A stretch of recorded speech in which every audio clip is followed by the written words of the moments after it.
Hello. How are you doing? Surprise. Sorry, I was eating an ice cube. Were you- Very professional. I had my chewing gum in until a minute ago. Like, slide it out. How's it going? It is going good. I'm excited. We're starting a new themed month. New month, new theme. Yes. You guys, welcome to June. Welcome to PR June. Yes. And this is kind of like your area of expertise. And so Mm.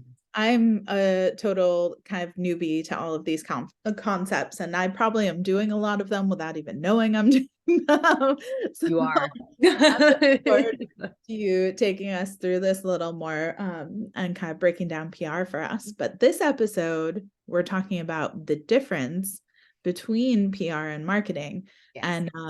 And I really don't know It's what that is. So why don't you tell us? Yes, yeah, no, definitely. I've got PR and marketing, the difference of it, and also I've got some examples that I jotted down of different things that people can start thinking about, but also knowing we're going to scratch the surface because we're going to be diving deeper each week with the podcast. But the first thing with PR and marketing, I tell people, because back when I was doing PR a lot, people would show up and I mean, there was an author a couple years ago that lives not that far from me, and she was putting out a nonfiction book, and she called, she goes, I want PR, and people, you need to be prepared when you show up for PR. So marketing, yes, you're paying money to market. PR is what is known as free press. Right. But the thing is that free press is going to happen if you go get it. If you hire somebody, you have to hire them for their expertise as a publicist. And I think that's where people get confused a lot of times, because they hear PR is free, PR is free. So when they hear a price from a publicist, you see people be like, oh yeah, how much? But you are paying for the expertise of that person, even for very short amount of time, for them to put you in front of the right people, to make the right introductions. They're the ones who are going to go out and do the singing from one mountaintop to another for you when maybe you are an introvert and you have a hard time talking about yourself, or you don't have the time because you're working on the next product, or you are a mom, or you're traveling, or whatever it is. So that's why a lot of times people get PR. And also, just so you guys know, you might need PR at some point for crisis PR. That is something that people have to think about, because sometimes we're human, we accidentally step in it. And I like to tell all of my friends before, like, if you step into something in social media, come to me first and we figure out that exit strategy. Right. Yeah. Because otherwise you can accidentally. I've seen so many people, like famous people or like influencers, who I think, like, if you just had like a friend, let alone like a publicist or someone, just being like, Right. how about you just like you just apologize and hang tight on that, and maybe don't go Yeah, in move harder on. on, like there's so many times where I see that. Oh, there were clients that I had that I insisted I look at every social media post. And there's Oh one I'm no. thinking of that's in New Zealand, that I had to reach out to her and go, I need to look at your personal posts before you put, because she was getting so, I don't know the right word to use. She was getting very Problematic. problematic and unfortunate with her posts. And there's nothing wrong with having opinions ever. However, when you put yourself in public facing, you need to watch how you express your opinions, because there's always a way to say something. There will always be a space, but you need to choose it wisely. So that's, again, you have a publicist for that reason. You have someone with PR. But So things. what does Oh, it yeah. look like for people like indie authors who are doing their own PR? You know, Yeah, like, if you're like, if they're I feel like a doing. lot of us are, like, now that I have some trad books, I do have like a publicist um Mhm. with the house, but like still I do like a lot of my own things for both like my indie stuff and trad stuff. Like I feel like I'm doing a lot of that myself too. Um so what does that look like for like indie authors? Well, for indie authors, if you are sitting down and you've got a book and you know you want to do something, like you're looking and going, okay, what do I want to do? The first thing I would say to do is put a marketing plan together. And for that, you're going to have to put on a marketing hat, and you're going to have to think about where you're going to spend your money, Amazon ads, Facebook ads, whatever that looks like. Put that together around your launch or your book. And then take a look at what you can do as an author to get press. So if you don't have a budget to hire somebody, that is fine. You can do stuff on your own just fine.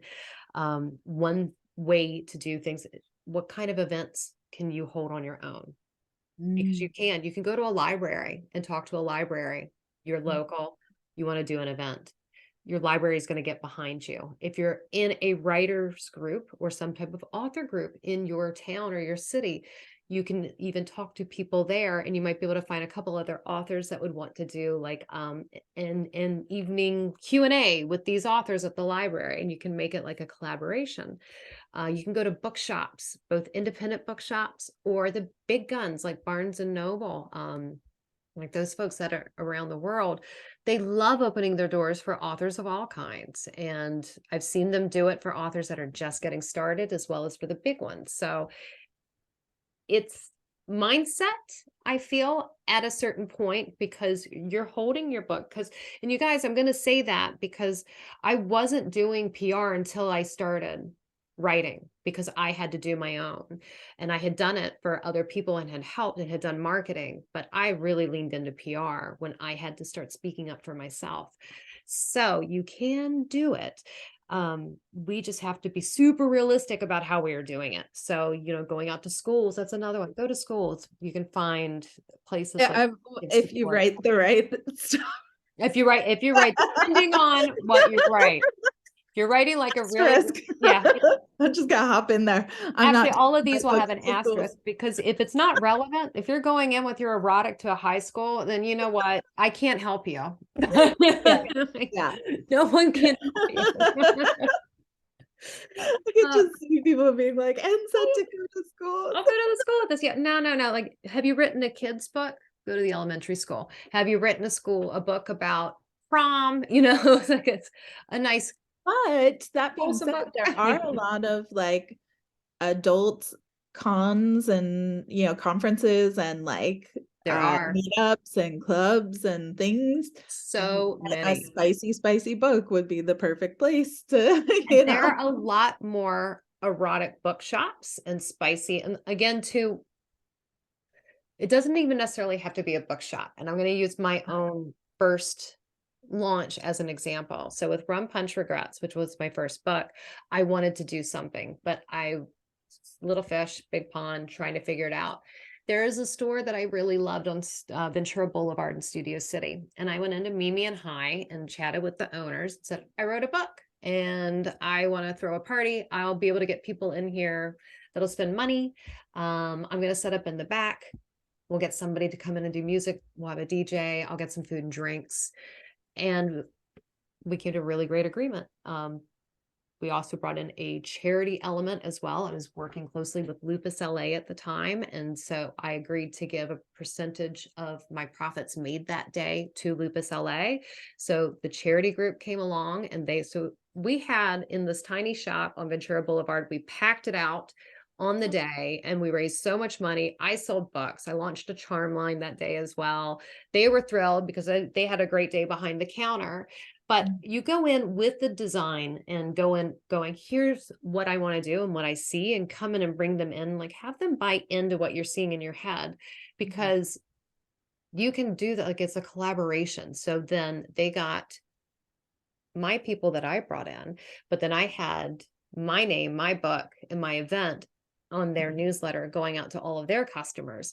So it's that reciprocal thing that begins to happen. And from there, other opportunities came up. Like I think Coconut Water had contacted us about doing other launches at one point, doing different things, Wow. but things that I had to go, I wanted to say yes to, but I had to go no, because I didn't have the time. I didn't have the capacity. I was still one man band trying to do Yeah. the indie writing thing. But yeah, so it's like, but it's an out of the box way of thinking that I think indie authors have to be now. If you want to be more traditional as far as like going to press, Yeah. you can, like, we were talking about how you are writing something that'll be going into Writer's Digest, and it's around the time of a book that's launching. That Yeah. is so strategic and beneficial, and that is so smart, because if you can find a way to get your author or to get yourself out in front of an audience at a time when you're going to be bubbling in the surface of publicity anyway, because this book is coming out, all it does is add credence to what you're doing. Yeah. So it's like just That getting was more. organized by my publicist. Shout out. Oh, good. Like Very that, good. so it's not just in-person things, like you were saying, like it's also could be like um then like newspapers, magazines, online blogs, like podcasts, TV Yep. shows, Yep. all of those things. Um, I am very like introverted and I'm very bad at asking people for things. And I know probably later in the month we'll probably get into this more. I feel like maybe one episode this month should just be like tips for introverts trying Yeah. to organize their own. Yes.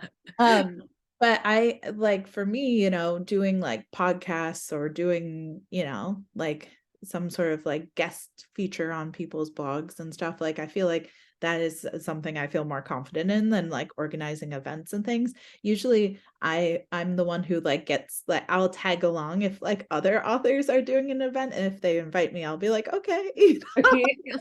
But I'm not usually the front runner. So I do feel like extroverted authors will be, like really good at organizing these things for other people. But so to circle back to the difference between PR and marketing. So all of those things would then be PR. Would like giveaways or like social media, like is sending things to influencers, is like that more marketing or is that more PR? Oh, that's such a good question. I'm really putting you in the hot seat now because I'm interested. Because I Because feel it, like so much of it I kind of call marketing, under the marketing yes. umbrella. Yeah. And I think, see, it's a little bit of both, because social media is that wild card that came in there, but became like a low to no budget way for Joe Schmo down the street to be able to get their product in front of people. Now Right. we have influencers. Um, Yeah. but I see social media as both marketing and PR, Yeah. because you can put together an amazing marketing campaign by going to an influencer agency, picking the right people that have your audience and paying them to go and to promote your product. Mhm. But if you want to put in the hard yards, if you are already on social media and you're talking to people and engaging with bookstagrammers or people on BookTok or with readers, and you've already got this community thing going, Mhm. things can happen there organically. And I'm a fan of that in social media, and having that organic, like where you go, hey, do you want a book? Because I know for me, like I budget, and I always had my clients to like put a budget to the side of like PR money that you're happy to, that's for your books or for your mail outs. And I'm gonna put a big old like asterisk on this, because we're gonna get back to Yeah. PR money, because that's a very I have an important like do not do this to tell you guys. But that way you could say you have like 10 bucks, paying $3 a book, put your $30 to the side, 40, to include like a bookmark and envelopes, and you're mailing that out. So you're spending 40 to $50 on influencers that are going to get your books in front of all of these people, because you already know that you've made the relationship with them through your connection in your community on social media. So to me, that's PR, because it's organically, it is happening, and it's just there is love, there is a fandom, but there is a reciprocal respect that's happening. Um, you might pay for somebody in marketing with influencer PR. You are not guaranteed what you're going to get. And I have had clients, I have had them beauty clients that have hired YouTubers to do stuff, that the YouTuber has gone on in their personality and said what they've thought about the product. And we have had to go and back out real quick because it doesn't Uh, match with like what they wanted it to be, because it wasn't an organic thing. right. So that's, Yeah. to me, like social media is definitely more PR. People put it under marketing. It just should be there because you should put money into ads and to getting stuff out there. But I feel the organicness of it is PR. Yeah, I mean, like when I launched my first book, I had $0 for marketing and PR. Like I put zero money into any sort of marketing. It was all social media, um, Mm, and like newsletter marketing and stuff too, which is also, free.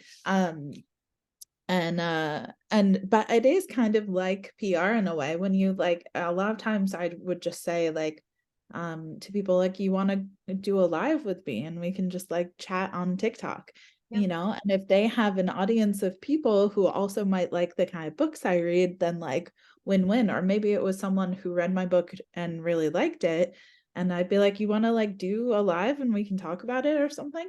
um Things like that I felt like way more confident in than other things. Like I Yeah. reached out to some like blogs and stuff, but like whatever I could do for free was Yeah. all That's that I was smart, doing. smart PR right there because But I didn't have physical book boxes. Like I didn't have any money for that.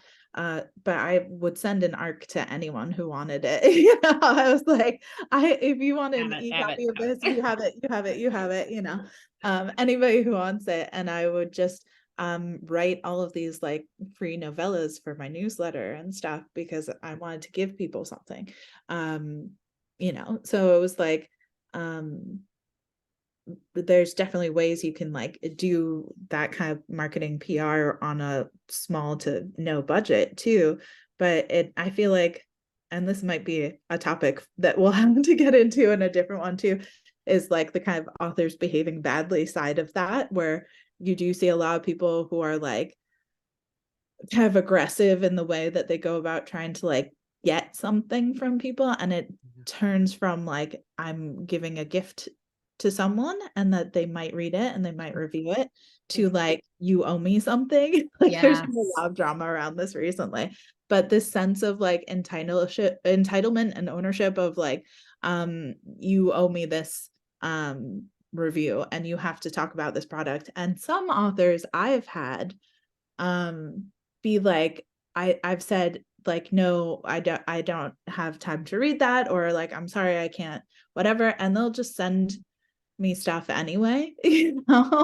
And then I have it and like it'll say like a note on it saying, could you please just show this on your TikTok? And I'm like, why would you do this Oh, after I asked you? Not like I'm moving house or I'm like in the middle, like. And and I feel like a lot of people God. get that all the time. Yeah. And then authors get mad at the influencers for not like doing them something. And some even have the attitude of like, um, I did you a favor by giving you this free book. It's like when you start going into it like that, you are shooting yourself in the foot. You go, Exactly, yeah, like, that is not the way. I mean, like, first of all, it's not the way to treat people in general. I have a real like, because I'm neurospicy and have rejection sensitivity, I really hate saying no to people, and it really makes me angry when I not only have to say no to people, but I have to repeatedly say no, yeah, and more like, people kind of force me to be mean in order to, like, defend my time or the fact yeah, that I can't commit to something. And it's just so incredibly rude, and it's really like stomping on the consent of like these like influencers and different people who are being kind enough to read people's books and things, yes, um, and give authors who might have no platform a chance, and coming in with that attitude is just really gross, and it makes all authors look oh, bad. So don't be that guy. Like no, and I you tell can. you, don't be the person that sends the unsolicited book to anybody, whether it is a newspaper, a magazine, a reviewer, another author, whoever, however you think you want to do it. I would go up to visit, Bauer Media was here in New Zealand, and I would go up, and so Bauer Media had 10, 12 different magazine titles, and you would go in there. And so I'd walk past some of the people's desks when I was going through to my meetings, and I always knew who was on the arts desk and who was the book editor, because you would see their desk with all the books piled up on it, where people would just send it, and there were books that they would probably never get to, because you have publishers that are already, their publicists are leaning in and Right. finding ways, and there are other ways that things happen. And there is a side of marketing and PR that I am going to say, yes, there are magazines out there that publicists buy space Mm, in to make it look like it is an article written by yeah. the magazine about the person. And we'll Mm, talk more about that too, because that can yeah. be done and it can be used for good, but it can also be used for bad. Yeah. It's just like everything. Um, but like that being said, like there's also a lot of people out there who would love to read your book, Yeah, if you sent them a copy. And I feel like we really need to start respecting micro influencers more in that space, because 100%. there's The so many people nanos, oh my out gosh, yeah. there Go who down to would the love to have your book, and they might be like become a super fan, or they might be the ones who are really championing you out in the world in the future. So like don't disregard people who have smaller platforms, or just try and go for like the people with the massive platforms too, because yeah, you will be able to find people who are an enthusiastic yes to wanting your PR. So just keep that in mind. yeah. And if people don't seem interested, or don't have an easy way to contact them, like, just leave them alone. you And know also one of the things that I think helps me when I'm sending a note, so two things. One is just remember no is just a word. You're going to hear no. Okay. Okay. All right. Thank you. Now you know the answer to it and you can kindly move on to the next person. As Mhm. long as you're asking it in the most professional and kind way as you can and soliciting it in the proper channels, and then they come back and say no. Okay, cool, thanks. You never know, you're now on this person's radar. They might circle back for your next book and go, hey, remember you'd offered me book A, but now that B's out and they see that it's got this trope in it, I really like to see B. Well, now you have a relationship. So you never know when that no is going to turn around and be a yes, because some people want to wait until you have X amount of books out. You just don't know, or they might not be have capacity at that time. Um, and I do feel like a lot of the smaller influencers, when you get down into the nano and the macro, you have influencers that you can go out to, that it is easier to get their attention and to talk to them at that time because they're still growing. Where Yeah. when you've reached a certain number as an influencer, it is a lot harder to get on their radar, just mostly because the amount of incoming communication they have through DMs. And at this point, they might have an agent or manager they're working with to help sift through all of the requests. So, yeah, I am a huge fan of working with smaller accounts and multiple ones across because it lifts you up so much so. So good. But the another way to get around a lot of the ask, buddy up, get a friend Mm, and go, you know what? I'm going to do this for you if you do this for me. And you sit there and you work on it together yeah. and you help promote each other to somebody. You don't want to call, I will call and I will be your mouthpiece. And that's I'll be Ann Butter and I'm calling on behalf of AK Mulford. Okay. And you're able to tell me the things that you need, and then I can go and I can do it for you. So Mm. that's another way. And I had friends when I was doing stuff with acting and auditioning. We were each other's agents or managers that we help each other get into something because be like, oh, I have to have this. So like my friend Cynthia would be like, I'll be your manager and I'm going to call to get you into this because you're too nervous to try to do it. Okay, thank you. Just like that That's like kind of buddy. with Goodreads. Like I have author buddies where we like, go in and update or like claim each other's books if we don't want to like go into Goodreads and look at all the reviews. Yeah. You have an emotional support buddy. Don't go in alone. Have somebody with Yeah, but that is you. smart. Or even like if you're doing like, I've seen PR boxes where it's multiple authors where they all like put a novella in and send it Yes, out. And yeah. I'm like, that's brilliant because that's such a great way. Like, who wouldn't? It's like a sampler box, it's like a flight of Yeah. beer, It's a like, little you know. something for everybody. Yeah, I love that. I think that's such a cool idea. So like That's a there's so really many good ways you idea. can have fun with it and play around with like the concepts. And I think the thing is like getting more comfortable with asking and also more comfortable with like accepting a no. or not hearing back from people, don't follow them up or chase them up or make them feel bad for saying no, but Yes, also don't be afraid to ask. It's like that. It's a really hard tightrope, you know? it is. It's that one thing, like, my therapist years ago had said to me, is like, "If you don't ask, how are you gonna know?" Yeah. And that's the thing that always comes back to for me, is I have to stop and go, "Don't ask, I won't know." And the amount of times I've asked and I've heard yes far outweigh the no's. And that is almost proven true for so many people I've spoken with. And if you are that one person listening that you feel like that you have been told no more times than yes, get in touch with me. I'll give you a free consult because I don't want that for you. But no, seriously, it is very much, if you've got the right attitude and mindset with it, and just know we're going to hear no a lot in our lifetimes. And it doesn't mean we're bad. It doesn't mean our book is bad. It doesn't mean anything that we put in our heads, because we're in our heads. We're thinking about our baggage because it's ours and we're holding it. It's my baby and we're attached to it. And the other person on the other end might not be in a receiving place or have that energy to give you at the time. So, yeah, like, get okay with it. Be okay with asking, be okay with hearing no, and move on, because there's going to be someone else to ask, and there's going to be a yes that is going to come. If you do it 5 to 10 times, I would almost be curious, be like, ask 5 people to review your book, or ask 5 people if they want an art copy. But I don't mean go in there and ask them in the way of like, what's one of the tricky ways? I'm trying to think. I have people that come into my DMs and I get furious where it's like, I need you to read Yeah, the can book. or, like, I've had people say, like, "Can I book in with it?" And I'm like, I'm sorry, I don't have the time." And they're like, "I'm sure you have the time." And I'm like, "First of Yeah, all, how dare you tell me I have the you have no idea how chaotic my life is." But I think also this is where social media comes in really handy too, is instead of, like, messaging people directly, which I think can be sometimes a little too aggressive, especially if they're not very people who are funny. openly inviting it and like, don't be the author who's sliding into everyone's DMs, willy-nilly, people don't want that.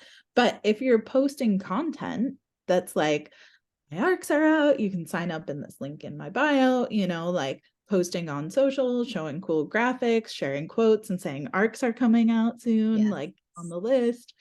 All of those things, like hyping people up about it is a much more effective way than like cold calling people, you know? Yes, exactly. Like, having that warm up and they see that you're there and you're across their post, you just be showing up and be a part of the community for support, and showing up in front of them, just doing your thing.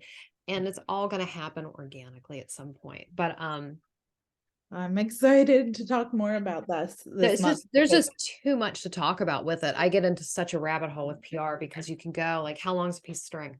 yeah, but I feel a little bit more like I understand the difference between PR and marketing now. So thank you for that. And I'm Yeah. excited to talk more about it this month because there's so many different things that I want to pick your brain about. So Oh, see, I've got to plan it. I got to plan it. So you know me, got to be organized. Ah, thanks. well, we'll talk to you next week with more info on PR and Yeah. another little deep dive into it too. So I'm excited. And if you've got any questions about PR, put them in the comments. Let us know, or you can send us a DM if you can find us. Yeah. Email. But seriously, if you've got our email, you're on our newsletter, or anything, reply to something. Put a comment down there and let us know, because I am happy. We will go out and we will find the answer to your questions about PR in the month of June. Okay. All right. Talk to you next week.